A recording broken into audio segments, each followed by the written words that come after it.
ಭಾರತ ಸರ್ಕಾರದ ಆಯುಷ್ ಇಲಾಖೆಯಿಂದ ನಡೆದಂಥ ಅಂತಾರಾಷ್ಟ್ರೀಯ ಯೋಗ ದಿನಾಚರಣೆಯ ಕುರಿತು ಸಮಾವೇಶದಲ್ಲಿ ಗಿಡ ಮರಗಳು ಅದೊಂಥರ ನೈಸರ್ಗಿಕ ಪರಿಸರ, ಇನ್ನೊಂದು ಮಾನಸಿಕ ಪರಿಸರ. ಅಂದ್ರೆ ನಿಮ್ಮ ಮನೆಯಲ್ಲಿ ವಾತಾವರಣ ಹೇಗಿರುತ್ತೆ, ನಿಮ್ಮ ಅಪ್ಪ ಅಮ್ಮ ಜಗಳ ಆಡ್ತಾರೋ ಇಲ್ವೋ, ಅಥವಾ ನಿಮ್ಮ ಫ್ರೆಂಡ್ಸ್ ಜೊತೆ ಹೇಗಿದೆ ಸಂಬಂಧಗಳು, ಇವೆಲ್ಲ ನೋಡಿದಾಗ ನಿಮ್ಗೆ ಅನ್ಸುತ್ತೆ ನೋಡು ಅವ್ರು ನನಗಿಲ್ಲ ಚೆನ್ನಾಗಿದಾರಲ್ಲ, ನಾನೇ ಅವ್ರ ರೀತಿ ಆಗ್ತಾ ಇಲ್ಲ ಅನ್ನೋ ರೀತಿಯ ನಿಮ್ಮ ಮಾನಸಿಕ ಪರಿಸರ ಚೇಂಜ್ ಆಗ್ತಾ ಹೋಗುತ್ತೆ. ಹಾಗೆ ಒಬ್ಬ ಈ ಸಿಟಿ ಮಾರ್ಕೆಟು ಚಿಕ್ಕಪೇಟೆಲ್ಲ ಸಣ್ಣ ಸಣ್ಣ ಮನೆಗಳು ಇರ್ತಲ್ಲ, ಅಲ್ಲಿರ್ತಕ್ಕಂಥದ್ದು ಪಕ್ಕದ್ದು ವಾಲ್ ಟು ವಾಲ್ ಕನ್ಸ್ಟ್ರಕ್ಷನ್ ಆಗೋದಿರುತ್ತೆ. ಮನೆ ಒಳಗೆ ಗಾಳಿನೇ ಬರಲ್ಲ, ಬೆಳಕು ಬರಲ್ಲ. ಅದೇ ಸ್ವಲ್ಪ ಎಕ್ಸ್ಟೆನ್ಷನ್ ಏರಿಯಾದಲ್ಲಿ ಇರ್ತಕ್ಕಂಥ ಮನೆಯಲ್ಲಿ ಸುಸ್ತ ಗಾಳಿ ಬೆಳಕಿರ್ತಕ್ಕಂಥ ಮನೆ ಇರುತ್ತೆ. ಅಲ್ಲಿರ್ತಕ್ಕಂಥ ವಿದ್ಯಾರ್ಥಿಗೂ ಅಜಗಜಾಂತರ ವ್ಯತ್ಯಾಸವನ್ನ ವೈಜ್ಞಾನಿಕವಾಗಿ ನಾವು ಕಂಡುಕೊಂಡಿದ್ದೇವೆ. ಯಾರ ಮನೆಯಲ್ಲಿ ಗಾಳಿ ಬೆಳಕು ಚೆನ್ನಾಗಿರುತ್ತೆ ಅವರ ಮಾನಸಿಕ ಸ್ಥಿತಿ ತುಂಬಾ ಚೆನ್ನಾಗಿರುತ್ತೆ ಅಂತಕ್ಕಂಥ ಅಧ್ಯಯನ ಹೇಳ್ತಾರೆ. ಸೂರ್ಯನ ಬೆಳಕು ನಿಮ್ಮ ಮೇಲೆ ಬೀಳಬೇಕು. ವಿಟಮಿನ್ ಡಿ ಕೊರತೆಯಿಂದಾಗಿ ನಿಮ್ಮ ಮಾನಸಿಕ ಸ್ಥಿತಿ ಕಡಿಮೆ ಆಗ್ತಾ ಹೋಗುತ್ತೆ. ಅಂದ್ರೆ ಯೋಚನೆ ಮಾಡುವಂತ ಬುದ್ಧಿಶಕ್ತಿಯ ಚತುರತೆ ಕಡಿಮೆ ಆಗುತ್ತೆ ವಿಟಮಿನ್ ಡಿ ಕೊರತೆಯಿಂದ. ಅದಕ್ಕೆ ಹೇಳ್ತಾರೆ ಬೆಳಗ್ಗೆ ನೀವು ವಾಕಿಂಗ್ ಹೋಗಿ ಸೂರ್ಯನ ಬೆಳಕಲ್ಲಿ ಸ್ವಲ್ಪ ಹೊತ್ತು ನಿಂತ್ಕೊಂಡ್ ಬನ್ನಿ ಅಂತ ಹೇಳ್ತಾರೆ. ಹಿರಿಯರು ಯಾರು ಸುಮ್ಮನೆ ಮಾಡಿರಲ್ಲ, ಇವೆಲ್ಲ ಸೂರ್ಯ ನಮಸ್ಕಾರ ಮಾಡಿ ಅಂತಾರೆ. 12 ವಿವಿಧ ಬಗೆಗಳ ಮೂಲಕ ದೇಹದ ಎಲ್ಲ ಅಂಗಾಂಗಗಳಿಗೂ ಒಂದು ರೀತಿಯ ಚಾಲನೆಯನ್ನು ಕೊಡ್ತಕ್ಕಂಥದ್ದೇ ಸೂರ್ಯ ನಮಸ್ಕಾರ. ಇದು ಈಗ ಯಾರೋ ಹೈಟೆಕ್ ಆಗಿ ಯೋಗ ಹೇಳ್ಕೊಡೋ ಅವಶ್ಯಕತೆ ಇಲ್ಲ. ಪತಂಜಲಿ ಮಹರ್ಷಿಗಳು ಈ ಯೋಗ ಪರಂಪರೆಯನ್ನ ಭಾರತೀಯ ಸಂಸ್ಕೃತಿಯಲ್ಲಿ ಇನ್ಫ್ಯೂಷನ್ ಮಾಡಿದ್ದಾರೆ. ಅಲ್ಲಿ ಪರಿಸರ ಮತ್ತು ಯೋಗ, ಯಾರ ಮನೆಯಲ್ಲಿ ಪರಿಸರ ನೈಸರ್ಗಿಕ ಪರಿಸರ, ಸುತ್ತಮುತ್ತ ಗಿಡ ಮರಗಳು, ಕ್ಲೀನ್ ಆಗಿರ್ತಕ್ಕಂಥ ವಾತಾವರಣ, ಮನೆಯಲ್ಲಿ ತಾತ ಅಜ್ಜಿ ತಂದೆ ತಾಯಿಗಳ ಆರೋಗ್ಯ, ಅವರ ಮಾನಸಿಕ ಸ್ಥಿತಿ ಇವೆಲ್ಲ ಸರಿಯಾಗಿದ್ದಾಗ ಆ ಮಗುವಿಗೆ ರಾಜಯೋಗದ ಪ್ರಾರಂಭ ಆಗಿದೆ ಅಂತ ನಾನು ಹೇಳಕ್ಕೆ ಇಷ್ಟಪಡ್ತೀನಿ. ಯಾಕಂದ್ರೆ ಅವರ ಸಕ್ಸಸ್ಫುಲ್ ರೇಟ್ 90-95 ಇರುತ್ತೆ. ಈ ಬೆಳಿಗ್ಗೆ ಎದ್ದ ತಕ್ಷಣ ಗಲಾಟೆ, ಗೊಂದಲ, ಅಸೂಯೆ, ಮನುಷ್ಯನ ಡಿಸಾಸ್ಟರ್ಗೆ ಕಾರಣ ಅಸೂಯೆ. ನನಗಿನ್ನ ಅವ್ನು ಚೆನ್ನಾಗಾಗುತ್ತಾ ಅಂತಂದ್ರೆ ನೀನು ಅವನಿಗೆ ಚೆನ್ನಾಗಾಗಕ್ಕೆ ಪ್ರಯತ್ನ ಪಡ್ಬೇಕು. ಅಸೂಯೆ ಪಡೋದ್ರಿಂದ ಯಾವುದೇ ರೀತಿಯ ನಿಮ್ಮ ದೈಹಿಕ ಪರಿಸರ ಹಾಳಾಗ್ತಾ ಹೋಗುತ್ತೆ. ಇವತ್ತು ನಿನ್ನೆ ಮೊನ್ನೆ ಪೇಪರ್ ನೋಡಿದ್ರೆ, ನ್ಯೂಸ್ ಪೇಪರು, 19 ವರ್ಷದ ಹುಡುಗ ಹಾರ್ಟ್ ಅಟ್ಯಾಕ್ ಆಗಿ ಸಾಯ್ತಾನೆ, 22 ವರ್ಷದ ಹುಡುಗ ಸಾಯ್ತಾನೆ, 30 ವರ್ಷದ ಹುಡುಗ ಸಾಯ್ತಾನೆ. ಏನಿರ್ಬೋದು ರೀಸನ್ ಅಂತ ಹೇಳಿದ್ರೆ ಒಬ್ಬೊಬ್ಬರು ಒಂದೊಂದು ರೀಸನ್ ಹೇಳ್ತಾರೆ. ಹಾರ್ಟ್ ಅಟ್ಯಾಕ್ ಅಂತ ಒಂದು ರೀಸನ್. ಇವತ್ತು ನಮ್ಮ ದೇಹದ ಇಮ್ಯುನಿಟಿ ಪವರ್ ಕಡಿಮೆ ಆಗ್ತಾ ಇದೆ. ಇಮ್ಯುನಿಟಿ ಪವರ್ ಕಡಿಮೆ ಆಗೋದಕ್ಕೆ ಕಾರಣ ಏನಂತಂದ್ರೆ, ನೀವಿವತ್ತು ನೀರು ಕುಡಿತಾ ಇದ್ದೀರಾ, ಬಾಟ್ಲ್ ತಂದಿದ್ದೀರಾ, ನೀರಿನ ಬಾಟ್ಲು ತೋರಿಸಿ ದಯವಿಟ್ಟು ಎತ್ತಿ, ಎಲ್ಲರೂ ತೆಗಿ. ಇವತ್ತು ನೀವು ದುಡ್ಡು ಕೊಟ್ಬಿಟ್ಟು ನಿಮ್ಮ ದೇಹಕ್ಕೆ ಕ್ಯಾನ್ಸರ್ ಅನ್ನ ತಗೊಂಡ್ಬಂದು ಕೊಡ್ತಾ ಇದ್ದೀರಾ. ಮೈಕ್ರೋ ಪ್ಲಾಸ್ಟಿಕ್ ಅಂತ ನಿಮ್ಮ ಹೊಟ್ಟೆಗೆ ಪ್ರತಿದಿನ ಹೋಗ್ತಾ ಇದೆ. ಕೆಲವರು ಯಾರೋ ಬುದ್ಧಿವಂತರಿದ್ದಾರೆ, ಮೆಟಲ್ ಬಾಟಲ್ ಉಪಯೋಗಿಸ್ತಾ ಇದ್ದಾರೆ. ಒಳಗಡೆ ಪ್ಲಾಸ್ಟಿಕ್ ಕೋಟಿಂಗ್ ಇದೆಯಾ ಅನ್ನೋದು ಗಮನಿಸ್ಕೊಳ್ಳಿ. ಅಲ್ಲಲ್ಲ, ಆ ರೀತಿ ನೋಡಿ, ಅದೆಲ್ಲ ಪ್ಲಾಸ್ಟಿಕ್ ಬಾಟಲ್. ಯಾಕೆ ಈ ಮಾತುಗಳು ಹೇಳ್ತಾ ಇದ್ದಾರೆ, ನೀವೆಲ್ಲ ಬುದ್ಧಿವಂತರು, ಅತಿ ಬುದ್ಧಿವಂತರು. ಅದೇ ಸಮಸ್ಯೆ ಆಗ್ತಿರೋದು. ಅತಿ ಬುದ್ಧಿವಂತಿಕೆ ಏನಾಗುತ್ತೆ, ಡಿಸಾಸ್ಟರ್ಗೆ ಕಾರಣ ಆಗುತ್ತೆ. ಪ್ಲಾಸ್ಟಿಕ್ ಬಾಟಲ್ಗಳನ್ನ ಬಳಸೋದನ್ನ ಇವತ್ತಿಂದ ಬಂದ್ ಮಾಡಕ್ ಪ್ರಯತ್ನ ಮಾಡಿ. ಆಮೇಲೆ ನೀವು ಮದುವೆ ಮನೆಯೊಳಗೆ ಹೋಗ್ತಿರಲ್ಲ, ಪ್ಲಾಸ್ಟಿಕ್ ಬಾಟಲ್ ಕೊಡ್ತಾರೆ, ಬೇಡ ಇದೇ ಬಾಟಲ್ ತಗೊಂಡೋಗಿ ನೀರು ಹಾಕೊಳ್ಳಿ. ಪ್ಲಾಸ್ಟಿಕ್ ಬಾಟಲ್ನ ವೇಸ್ಟೇಜ್ ಇವತ್ತು ಒಂದು ಐಲ್ಯಾಂಡ್ ಆಗಿ ಪರಿವರ್ತನೆ ಆಗಿದೆ ಸಮುದ್ರದಲ್ಲಿ. ನಮ್ಮ ಬೆಂಗಳೂರು ನಗರದಲ್ಲಿ ಸುಮಾರು ಕೆರೆಗಳಿದೆ, ಎಲ್ಲ ನಾಶ ಆಗೋಗಿದೆ. ದೊಡ್ಡ ಗಣಪತಿ ದೇವಸ್ಥಾನ ಗೊತ್ತಾ ನಿಮ್ಗೆ? ದೊಡ್ಡ ಗಣೇಶನ ಗುಡಿ, ಅದ್ರ ಹಿಂಭಾಗನೇ ವೃಷಭಾವತಿ ನದಿ ಹೋಗ್ತಾ ಇದ್ದು.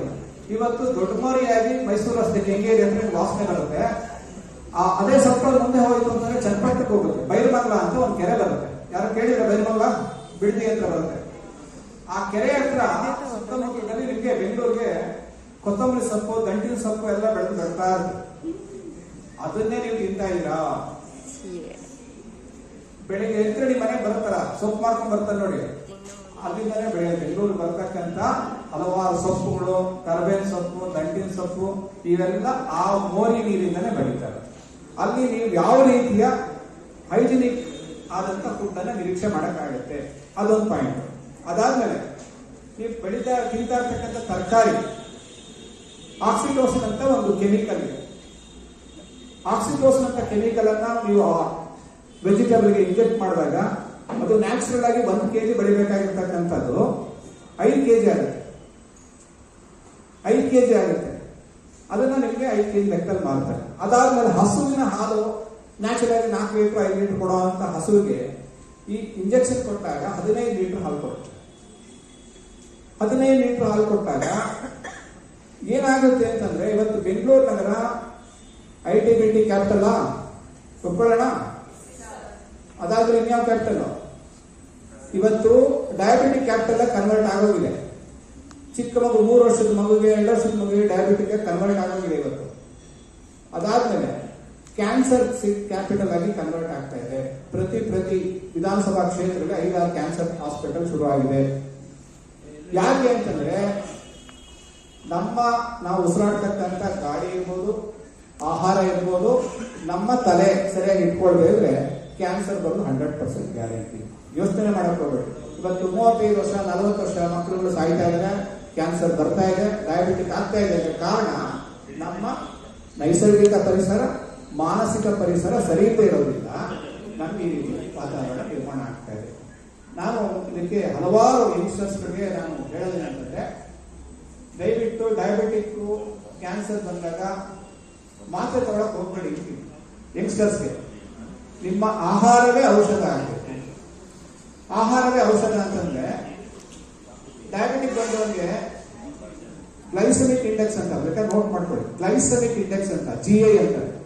ಗ್ಲೈಸಮಿಕ್ ಇಂಡೆಕ್ಸ್ ಜಾಸ್ತಿ ಇರೋ ಫುಡ್ ಅನ್ನ ತೆಗೆದುಕೊಂಡಾಗ ಅವನು ಡಯಾಬಿಟಿಕ್ ಆಗಿ ಕನ್ವರ್ಟ್ ಆಗಿ ಹೋಗ್ತಾನೆ. ಆ ಫುಡ್ ಅನ್ನು ನೀವು ಅವಾಯ್ಡ್ ಮಾಡ್ತಾ ಹೋಯ್ತು ಅಂತಂದ್ರೆ ನೀವು ನಾರ್ಮಲ್ ಪರ್ಸನ್ ಆಗಿರ್ತೀರಾ. ಒಂದು ಸತಿ ನೀವು ಡಯಾಬಿಟಿಕ್ ಮೆಡಿಸನ್, ಬೇರೆ ರೀತಿಯ ಮೆಡಿಸನ್ ತಗೊಳಕ್ ಶುರು ಮಾಡಿದಾಗ ಬಾಡಿ ನಿಮ್ಗೆ ಅದನ್ನೇ ಕೇಳ್ತಾ ಇದ್ದಾಗ ಏನಾಗುತ್ತೆ, ನಿಮ್ಗೆ ಮತ್ತೆ ನೀವು ಡಯಾಬಿಟಿಕ್ ಆಗ್ತೀರಾ. ನಿಮ್ಮ ನೆಕ್ಸ್ಟ್ ಜನರೇಷನ್ ಸಹ ಆ ಜೀನ್ ಕಂಟಿನ್ಯೂ ಆಗುತ್ತೆ. ಅದನ್ನ ತಡಿಬೇಕು ಅಂತಂದ್ರೆ ಇವತ್ತಿನ ಯಂಗ್ಸ್ಟರ್ಸ್ ಏನು ದೇಶ ನಾವು ಮಾತಾಡ್ತೀವಿ, ನರೇಂದ್ರ ಮೋದಿ ಅವರು ಯೋಗ ದಿನಾಚರಣೆಯನ್ನ ವಿಶ್ವಕ್ಕೆ ಕೊಟ್ಟಂತ ಮಹಾನ್ ಸಂತ. ನಮ್ಮ ಪ್ರಧಾನಿ ಅಂತ ಹೇಳಕ್ಕಿಂತ ಅವರೊಬ್ಬ ಸಂತ ಅಂತ ಹೇಳಕ್ ಇಷ್ಟಪಡ್ತೀನಿ. ಅಂತ ದೇಶದಲ್ಲಿ ನಾವು ಹುಟ್ಟಿರ್ತಕ್ಕಂಥವ್ರು ನಮ್ಮ ಆರೋಗ್ಯದ ಕಡೆ, ಯಾಕಂದ್ರೆ ಇವತ್ತು ಆರೋಗ್ಯ ಯೋಗ ಎರಡು ಒಂದೇ ವರ್ಡ್. ಆರೋಗ್ಯ ಸರಿ ಇದ್ರೆ ಯೋಗ ಸರಿಯಾಗಿ ಮಾಡಬಹುದು. ಯೋಗ ಸರಿಯಾಗಿ ಮಾಡ್ತಾ ಇದ್ರೆ ಆರೋಗ್ಯ ಸರಿಯಾಗಿರುತ್ತೆ. ಎರಡು 2 faces of the same coin ಅಂತಕ್ಕಂಥ ಮಾತನ್ನು ಹೇಳಿ, ದಯವಿಟ್ಟು ಯಂಗ್ಸ್ಟರ್ಸ್ ನೀವು ಸಂಜೆ ಆದ್ರೆ ಏನೇನು ತಿಂತೀರಾ ಅಂತ ನನಗೆ ಗೊತ್ತಿದೆ. ಚಾಟ್ಸು, ಬರ್ಗರು, ಪಿಜ್ಜಾ ಆರ್ಡರ್ ಮಾಡಿ ತಗೊಂಡ್ ಬರ್ತಾ ಇದ್ದೀರಾ. ಇವತ್ತಿಂದ ನಾನು ಒಂದು ಸರಳವಾದಂತ ಒಂದು ಜೀವನ ಪದ್ಧತಿ ಹೇಳ್ತೀನಿ. ಓದಿ ಅಂತ ನಾನು ಹೇಳ್ತಾ ಇಲ್ಲ, ಯಾಕಂದ್ರೆ ಓದಿ ಅಂತ ಎಲ್ಲರೂ ಹೇಳ್ತಾ ಇರ್ತಾರೆ, ನಾನು ಹೇಳಕ್ ಹೋಗಲ್ಲ. ದಯವಿಟ್ಟು ಬೆಳಿಗ್ಗೆ 5 ಗಂಟೆಗೆ ಎದ್ದೇಳಿ, 5 ರಿಂದ 6, 6:30 ಪಾರ್ಕಲ್ಲಿ ಆಟ ಆಡಿ, ಓಡಾಡಿ, ಎಕ್ಸರ್ಸೈಸ್ ಮಾಡಿ, ಯೋಗ ಮಾಡಿ, ಪ್ರಾಣಾಯಾಮ ಮಾಡಿ, ಏನ್ ಬೇಕಾದ್ರೆ ಮಾಡಿ. ನೀವು ಜಾಸ್ತಿ ಮಾರ್ಕ್ಸ್ ಬರಬೇಕು ಅಂತಿದ್ರೆ 3 ಪ್ರಾಣಾಯಾಮ ಹೇಳ್ತೀನಿ, ದಯವಿಟ್ಟು ನೋಟ್ ಮಾಡ್ಕೊಳ್ಳಿ. ಭಸ್ತ್ರಿಕಾ, ಕಪಾಲಭಾತಿ, ಅನುಲೋಮ ವಿಲೋಮ 3 ಪ್ರಾಣಾಯಾಮ ಮಾಡಿದಾಗ ನಿಮಗೆ ತಲೆ ಸರಿಯಾಗಿ ವರ್ಕ್ ಆಗುತ್ತೆ. ತಲೆ ಸರಿಯಾಗಿ ವರ್ಕ್ ಆಗುತ್ತೆ ಅಂತಂದ್ರೆ ನೆಗೆಟಿವ್ ಯೋಚನೆಗಳನ್ನ ಬಿಡ್ತೀರಾ. ಬೇರೆಯವ್ರ ಬಗ್ಗೆ ಅಸೂಯೆ ಭಾವನೆ ಕಡಿಮೆ ಆದಾಗ ಯಾವತ್ತೂ ನೀವು ಸೆಲ್ಫಿಶ್ ಆಗಿರ್ಬೇಕು. ಸೆಲ್ಫಿಶ್ ಅಂತಂದ್ರೆ ನಿಮ್ಮ ಜೀವನದಲ್ಲಿ ನೀವು ಸರಿಯಾಗಿರೋದು ಪ್ರಯತ್ನ ಮಾಡಿ, ಬೇರೆಯವ್ರು ಸರಿಯಾಗಿ ಮಾಡೋದಕ್ಕೆ ನಿಮ್ ಕೆಲಸ ಅಲ್ಲ ಅದು. ಲೋಕದ ಡೊಂಕ ನೀವೇಕೆ ಬಿದ್ದುವಿರಿ, ನಿಮ್ಮ ತನುವ ಮನವ ಸಂತೈಸಿಕೊಳ್ಳಿ ಅಂತ ಹೇಳ್ತಾ ನನ್ನ ಮಾತನ್ನು ಮುಗಿಸ್ತೀನಿ. ನಮಸ್ಕಾರ. ಯೋಗದ ಬಗ್ಗೆ